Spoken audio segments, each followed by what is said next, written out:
So, a very good evening to Professor Prathapan from ANTU, Dr. Jayant from ANTU, Dr. Sudhir Kumar, IRI, Dr. Khushbu Chandra, SCT University, Dr. Hariom Gurukul Kurukshetra, Haryana State Coordinator of Natural Farming, Dr. DL Tambhale, Sri Prakash Abari, Atma Gujarat, Dr. Dipti, KVKB. Special thanks to Dr. Lakhan Singh, Dr. C.K. Timbadia, and Dr. Anil Chaudhary. So a very good evening to all of you. I think there is shortage of time, but I will try my best. When we talk of natural farming, just we think of a society. In our society, there are teachers, there are scientists, there are social workers, there are advocates. So if any component of the society is not there, then the organization setup of society will be disturbed. If we think of if there are no teachers, so there will be no teaching. If there are no doctors, there will be no medicine or no treatment of diseases. So we think of soil also. In the soil, the microorganisms, they are just like a society. All type of microorganisms, they are present. So in case of natural farming, if we summarize the thing is we say that nature is the best model for anything. Second is Desi cow. We talk of Desi cow because Desi cow has well adapted towards its environment. And Desi cows, cow dung, it's having a lot of intermediary metabolisms, so many metabolites, microorganisms. They play very good role in biological nitrogen fixation, other activities, and biodecomposition. If we talk of earthworm and all type of microorganisms, the diversity is very, very important, and there is no expenditure. And mulching, it is providing in three ways. It is preserving the moisture, it is acting as the substrate for microorganisms, and uh, um, it also protects the organic carbon. Maximum crop diversity and intercropping, mixed cropping, such type of activities, such type of agronomical practices, they are required in natural farming. And homemade formulations like Jivamrit, then Jivamrit, Neemafter, Brahmastra, Dasparniyar, Kagniastra, etc. They are used. And Vapsa creation, that is very, very much important. Vapsa is the situation where 50% air and 50% moisture is there. So these are the basic requirement or the things which make the format for natural farming. If we see the processes which are taking place in soil, soil is a living entity. This is not dead. If there are microorganisms, so it's living. If there are no microorganisms, so we say this is dead. And these days, the soil fertility is decreasing, and we are killing microorganisms by these synthetic fertilizers. Their number is reducing, and by these pesticides, we are directly killing the microorganisms. So main thing is nutrient cycling. So there is proper nutrient cycling. If we talk of natural farming, there is proper nutrient cycling. And if there is no natural farming, we are going for conventional farming, we are going for organic farming, then we are causing a jam, just like a traffic road jam. So one type of trace element or one type of major element that is blocked at a particular step.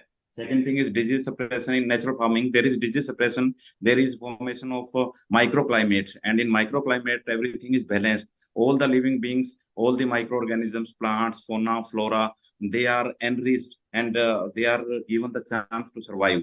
Soil structure is very important. At present, many type of crops we are growing, and any type of crop in any climatic area, if we are growing, so that can be used. But the thing is to make the sequence, the crop sequence, the pattern, that is important. Waste decomposition, that is very, very important, because if there is waste decomposition, we are taking many nutrients from the soil, but ultimately we are adding again into the soil. And waste decomposition, that is the major part or activity by the microorganisms. Bioremediation, that is if any kind of contaminant is there, any kind of residue is there, so there is a need to remove that, and these microorganisms, they play role. Resilience to stress, if there is any kind of stress, then that stress can be mediated, that stress can be alleviated or reduced by these microorganisms, because different type of microorganisms, they come in different climatic conditions and different conditions, like if temperature is high, temperature is low, or temperature is medium. So psychrophiles or mesophiles or extremophiles, these microorganisms, they directly indirectly help the microorganism, this our cropping pattern, our crops, and the productivity. Biological nitrogen fixation or nitrogen fixation, that is very, very important. And the enzymes, they are having this ability, enzyme, that is nitrogenase, and that nitrogenase is only present in microorganisms. Plant growth promotion, directly, indirectly, if we talk of plant nutrition or if we talk of plant protection, both they are playing role. Biological pest control, that is also important. This is the thing that at a substrate level there is competition, there is allelopathy, and there are other processes where this biological pest control takes place. If we are doing truly the natural farming, biofertilizers, the native microorganisms which go for this biological nitrogen fixation, phosphate solubilization, ACC, DMNase, or this zinc solubilization or other trace element solubilization or mineralization, they are very, very important, and we are enriching all those microorganisms in case of natural farming. In case of other conventional or synthetic or modern agriculture, we use different type of formulations which affect directly or indirectly the growth of the microorganisms. Symbiotic relations, so many symbiotic relations like mycorrhiza, this is also symbiotic relation. Rhizobium with the pulses or with within nodules, that is also symbiotic relation, and that is very, very important. Anil ji मैं एक lecture में थोड़ी देर में करता हूँ. Sorry. Fermentation, this is the process where basically this process occurs in anaerobic conditions. When the conditions are anaerobic, then the process of fermentation takes place. If we talk of in soil, where the anaerobic conditions are there, then so many trace elements, they are converted into gases like carbon dioxide, sulfur dioxide, nitrous oxide, and phosphine, and they comes into environment. So if we create a totally anaerobic conditions, sometimes there are problems. So all these processes, they are taking place in soil, and they are taking place when the conditions are natural. There is nothing, or there is no foul smell, or there is no chemical or no pesticide. In that case only all these processes takes place. Basically in microbiology we study of microorganisms. The main thing is the presence of microorganisms, the ubiquitous presence of microorganisms. Microorganisms, they are present everywhere except fire. In fire, due to high temperature, the microorganisms, they are not able to survive. Second thing is observation.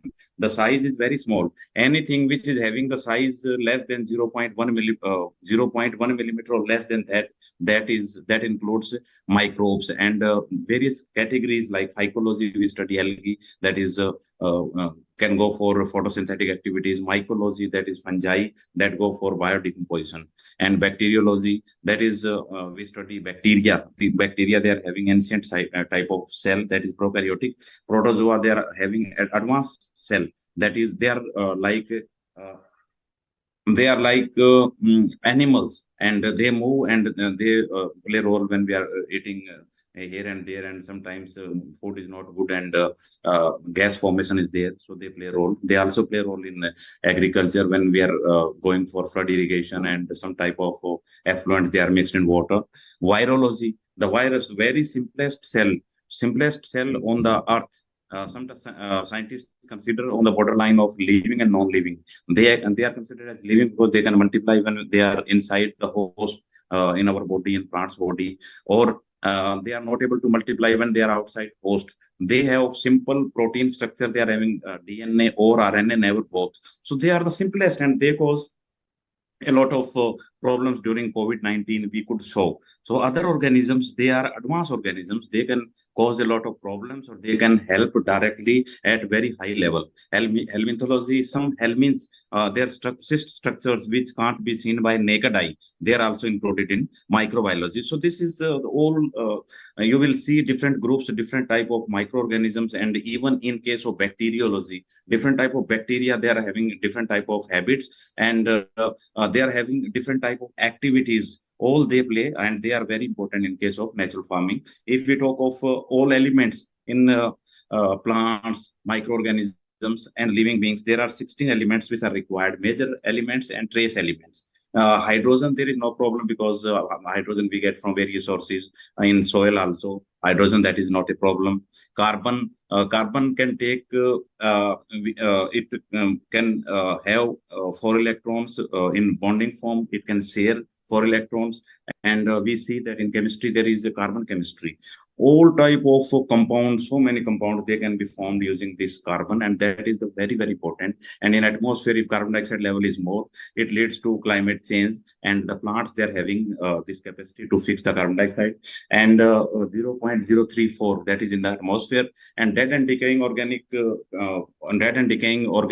compounds, all type of plants, animals, they contribute ultimately to the organic carbon. And the thing is, these days we are thinking of organic carbon because the organic carbon, that is the good indicator of soil fertility. More the organic carbon, more the chances of more the yield of crops.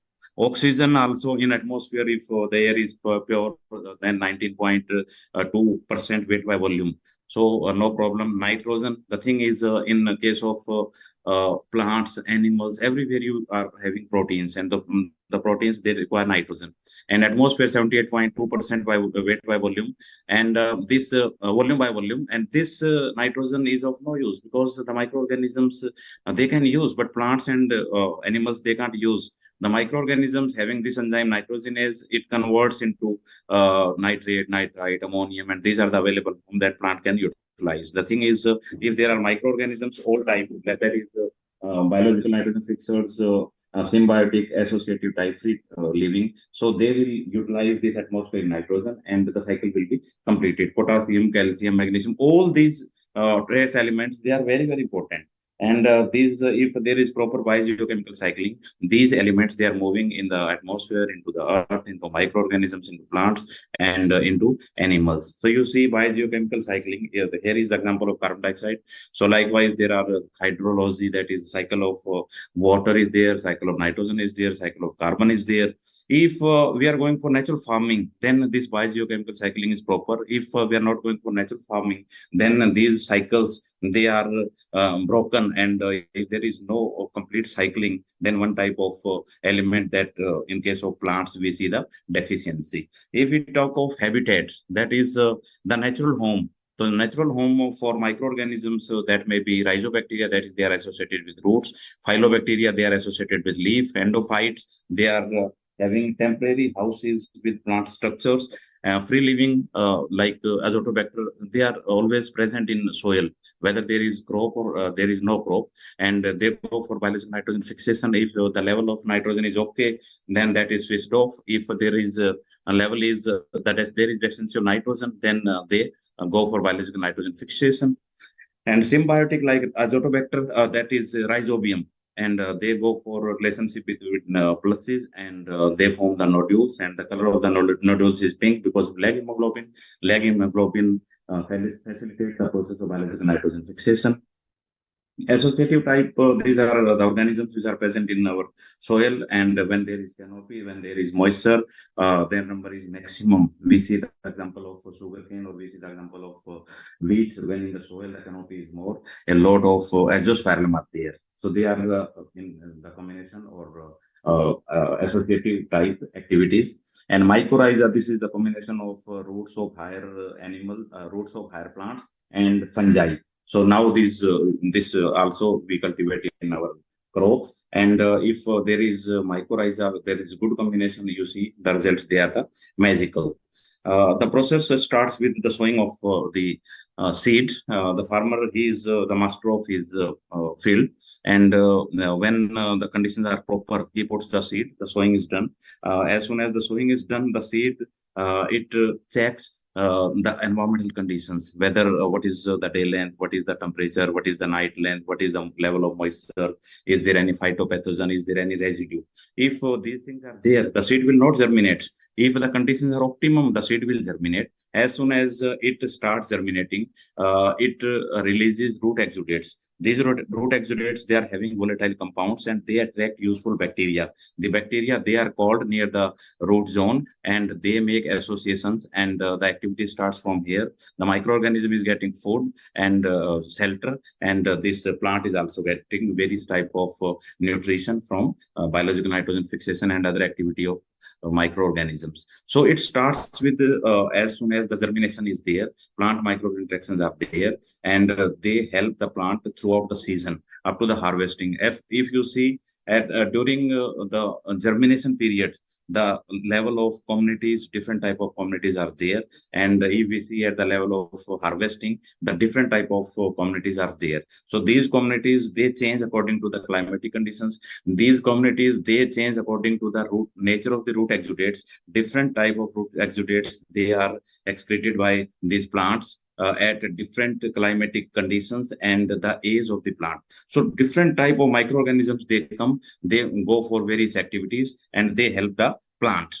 Then what exactly they are contributing, how they are helping the plants? They are helping by biological nitrogen fixation. As I have told you, they go for biological nitrogen fixation. They convert this inert molecule of nitrogen, that is N2, into NO2, NO3, and ammonia, and they are the available form. Phosphate solubilization, there is no limitation of phosphorus in on Earth, but the phosphorus is of inorganic nature, that is unavailable to plants. In simple language, that can't be utilized by plants. And these microorganisms, they synthesize organic food and organic acid, and that acid uh, converts inorganic phosphorus into organic phosphate. So this phosphate can be utilized by plant as a phosphorus source. So that is very important. We go for phosphate solubilizing bacteria, phosphate solubilizing fungi, phosphate solubilizing microorganisms. They are enriched during the natural farming practices. Phytohormone production, this is very, very important. Phyto means plant, and these hormones, they are present, and they decide when the flowering stage will be there, when this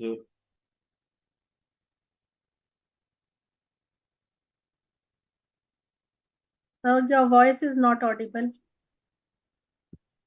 hello. Kindly speak towards the microphone, sir. Your voice is not audible. It's not audible, sir. Yeah, it is No. intermittently. It is going in between. Okay, Please sir. take care. Take care. Okay, please. Continue. Phytohormone production. Phyto means plant, and hormone, that is the chemical which regulates all type of activity. At which stage there will be flowering, at which stage there will be fruiting, at which stage we will go for harvesting. And these hormones, they are synthesized by this intermediary metabolism inside the body of the plants. And if there is a deficiency of any trace elements, then all type of phytohormones, they are not produced. In that case, the plant gives a signal to our microorganisms, and these microorganisms, they go for the synthesis of hormone like indolestic acid, gibberellic acid, cytokinin, and that hormone is being utilized by plants. Or we can say, if there is any kind of phytohormone deficiency in plants, the plant take help from these microorganisms. So these microorganisms, they also go for phytohormone production. Micronutrient mobilization, that is very, very important. In soil, the condition has been changed. If the pH is 7, so many type of reactions, they are facilitated. If the pH is more than 7, then it affects all many type of reactions. This pH, this indicates acidity or alkalinity, or you can say, the if the pH is 7, it's neutral, and acidic, it's below 7, and alkali, it's above 7. If the pH is above 7, then nutrient availability is directly affected, and we have increased the pH of our soils. These days, most of the soils, they are having pH more than 7.5. In some cases, it's 8. In that case, even the nutrients, they are available in the soil, but the plant is not able to utilize these nutrients, because of the high pH. Nutrient uptake, that is also very important. This is also the part of pH. pH, basically, this is the game of electrolytes, and these electrolytes, they affect the nutrient uptake. And in natural farming, we are creating the natural conditions, and natural reactions, they are being facilitated. Disease management is there. In case of natural farming, there is no extra organic substrate, as Dr. Hariom told. And if there is no extra substrate, other type of microorganisms, they are not able to survive. If there is competition between phytopathogen and useful bacteria or useful microorganisms, the useful microorganism is going to survive, because his requirements are very, very less. So in this way, there are very, very less chances of disease, and disease will be managed in case of natural farming systems. Biocontrol, this is also the control of one organism or one microorganism or pathogen by other microorganism. And in case of this microclimatic conditions or natural farming conditions, the organisms which are causing diseases, they are being controlled time to time, as per the climatic conditions, as per the nature of microorganisms, as per the exudates from the plants. Bacteriocins, these are small peptides. Basically, these are antibiotic-like substances, but they are small peptides, and they can control phytopathogens. We use khatti chats or khatti lassi in this case, and that is very, very important. It provides calcium and it controls the phytopathogens because the pH is very less, bacteriocins are there. So phytopathogens like bacteria and fungi, they are controlled. Biosurfactants, these are basically the surfactants, and they reduce the surface tension of water. Bio means they are from microorganisms, and surfactants, they are very important. If we are washing the cloth, we are using detergent, we are using soap, we are using surf. If we are using, then you will see the dirt will be removed. What exactly they are doing? They are reducing the tension, surface tension of the water. Likewise, these biosurfactants, they reduce the surface tension. If we see the small drop of water, that is round, but a large drop of water, that is flat due to gravity. So this round drop is there. You see the scenario in soil.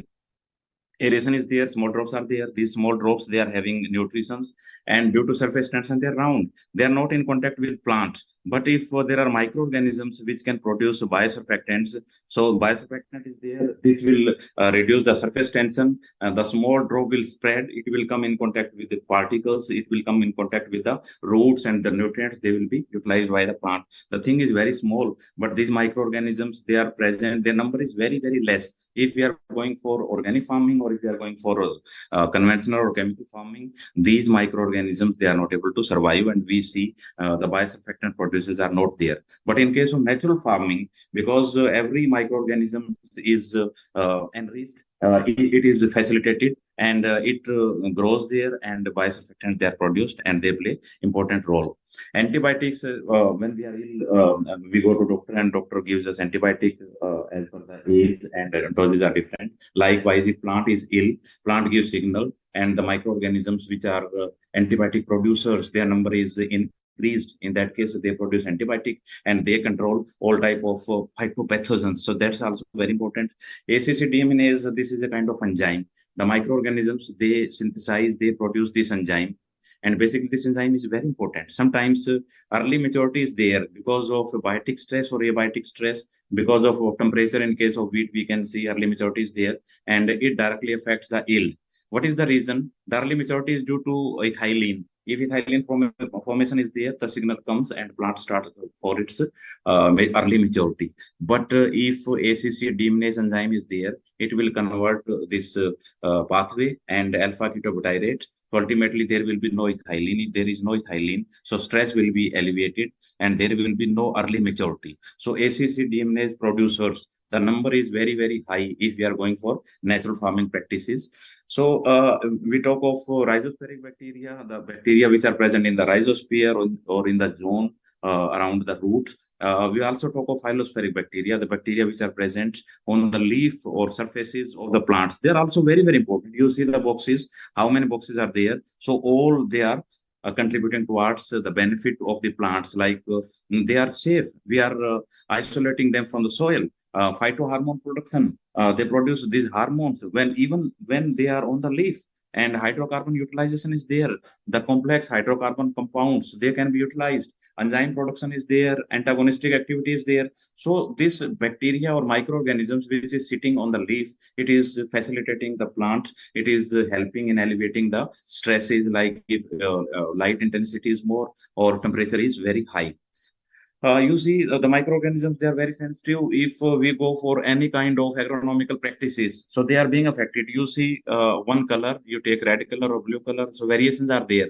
And one color, this is indicating one type of microorganisms. So this is data from when there was more sunlight, or intensity was more, or intensity was less. If intensity is more, intensity is less, they are directly affecting the microorganisms. So if we go for various agronomical practices like tillage, deep plowing, or flood irrigation. So they directly affect these communities. And you see the scenario, if there are biological nitrogen fixers, or there are phosphate stabilizers, but if their number is less, that activity will be affected directly. You see the pattern where the burning was there. Burning of this rice straw, and in the patches there was no burning of the rice straw directly, or morphologically you can see the wheat crop. The yield of the wheat was directly affected on the patches where there was fire.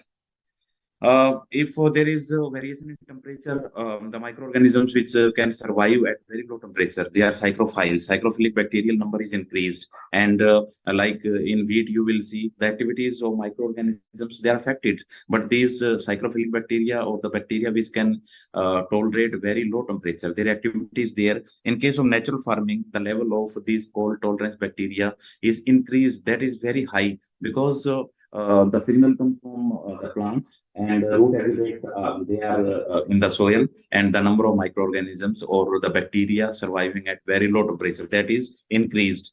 And if the temperature is very high, in that case also only few bacteria they are able to survive. But if the temperature is high, these heat tolerance bacteria they will come into play and their number will be increased. Some bacteria they are having the endospore forming structures like bacillus, sporosarsina, clostridium, they can form endospores also. So these microorganisms, they will survive, and the biogeochemical cycling will be performed. You see the process of losing. In case of fields where natural farming was there, so there was no losing, and at the field, in case of conventional farming, there was losing. The reason is that the quality of the stem, the ingredients of the stem, the plant, the quality of produce as well as the biomass, that is directly affected in case of conventional farming. But in case of natural farming, the quality is proper, and the losing because of elasticity of the plant or elasticity of the stems, the losing is prohibited or protected. Mulching, you see, that is very, very important aspect of this natural farming. And mulching, the material by which we are going for mulching, that may be dead or live. Live by cover crops or grass, and dead by residues. And ultimately, they are very, very important with regard to the moisture, with regard to the microorganisms which are having micro aerophilic activities. And these microorganisms ultimately contribute towards the sustainability. You see, there are two plants. You take two pots, take similar type of soil, the same quantity, and go for sowing of same type of seed. One pot you are putting a lot of water, in another pot you are just wetting the upper surface. You will see the growth of both plants. This is different, and this experiment that can be conducted at your home also. This is the climate. Microclimate formation, that is plant, soil, and microorganisms, and all these are considered in natural farming. All natural processes, biotransformations, they are being considered. The thing is signaling. Two persons they talk with each other. These microorganisms, this plant, they are also having understanding through these biomolecules. Volatile organic compounds, they are very, very important. If any microorganism is there, it comes in contact with the plant. So there is proper signaling. They talk, the plant and bacteria, they talk in terms of these signal compounds, and many types of signal compounds they have been recorded in the fields where natural farming is there. And in case of natural farm, in case of conventional or modern agriculture and organic farming, you will see the number of signals they are different. If there are no signals, the pathways of many bioprocesses they are directly affected. So this is the magic of natural farming.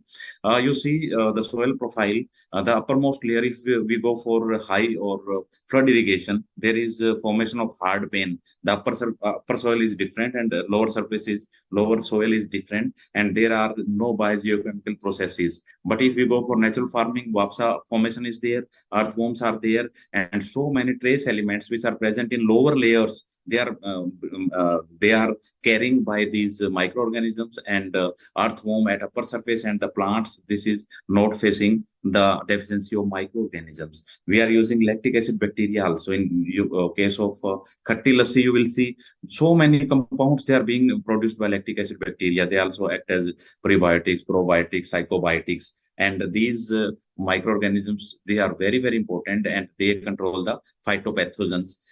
You will see, up to 2050, there is report that the problem will be this antibiotic resistance. So in case of human beings, we are facing the problem of antibiotic resistance up to 2050. This is a WHO report, and the major cause of death will be this antibiotic resistance. In soil also, if we are using a lot of pesticides, if we are using a lot of chemicals, then it is also leading to the mutations, and these mutations, they generate antibiotic resistant microorganisms. And these microorganisms, they are very dangerous. If pathogens, they get this mutation and they are surviving in the soil, so you can see of that scenario. Earthworm, that is the soil engineer and very good friend of farmer, and the number of earthworm is increased. And you see, in case of natural farming, a lot of earthworms are there, and these all type of bacteria, they talk to each other. In case of natural farming, the signaling is proper, and there is no interference of signaling. All activities, they are induced at a particular time, and most of the compound formation, most of the biogeochemical processes, most of the mineralization, that is dependent on these processes, these signaling, because that is under inducible system. You see, biological nitrogen fixation is also under inducible system. If the signal comes, the biological nitrogen fixation will start. If the signal is not coming, the biological nitrogen fixation will not start. And these signals, they are misleaded in conventional farming. But in case of natural farming, these signals, they are doing their job, and ultimately you see there is enrichment of microorganisms, and the growth of plants is also very good. Another thing is biofilms. There are so many biofilms. If there is decay of our tooth, that is also due to biofilm, because bacteria is surviving for many days nearby teeth, and ultimately it causes the decay. In case of soil also, if there is vapsa creation, if there is no tillage, and we are not disturbing the soil, we are not disturbing the houses or habitats of these microorganisms, and they are in natural form and they perform their activities. If we are going for deep plowing, we are disturbing these biofilms, we are destroying their houses, and they are not able to work properly. And so many activities like biological nitrogen fixations and 13 other activities, they are directly affected. So in case of natural farming, we are creating the environment for these microorganisms, we are creating the biofilms, and these are facilitated. Other Doctor, please activities. conclude. Yes, sir. Please conclude. Yeah. So now the various type of experiments we design, and we go for antifungal activities in lab, and ammonia production, IEA production, such type of microorganisms, they are present. Siderophore production is there. Siderophore, basically, this is a kind of biomolecules which chelates nutrients. If microorganisms, various type of microorganisms are there, and there is siderophore producing bacteria, this bacteria will chelate ions, and these ions, they are not available to phytopathogens, so indirectly they are protecting the crop from the phytopathogens. And ACC deaminase producers, biological nitrogen fixation, antifungal, and chitinase, that also control various type of fungi. So these all type of activities containing microorganisms, they are there. And then we try to identify these molecules in terms of signal molecules, and in terms of nutrition also. So ultimately, we purify and identify. We see the effect of these compounds on seed germination also, and various type of seed germination. And in farm, ultimately, then bioformulations, various type of bioformulations which are being utilized in case of Gurukul farm, that is natural farming fields. You see the activities of microbes. You see archaea, the diversity of archaea, the diversity of bacteria, diversity of fungi, and diversity of protozoa, all type of viruses. The biodiversity is maximum in case of natural farming fields. So you see. So thank you so much for giving me time.